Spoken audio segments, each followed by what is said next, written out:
मैले छोडिदिन पर्छ भनेर भन्नुभयो। अनि सुरसेन राजाको छोरो वसुदेवसित भेटघाट भयो।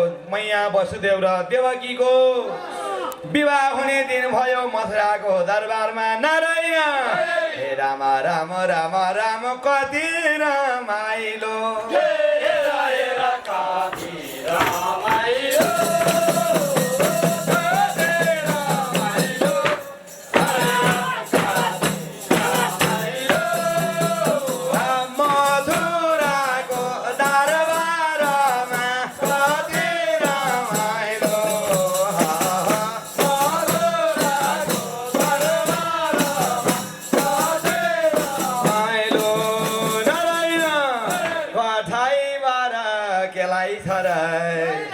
वसुदेव र देवकीको विवाह गर्ने बेला भयो। राजा उग्रसेन महाराजले वसुदेव महाराजलाई थपक्क सिंहासनमा राखेर चाँदीको कोबरामा गोडा धोएर हजारौं हात्ती लाखौं घोडा दान गर्नुभयो। कर्मैसित विवाह भयो।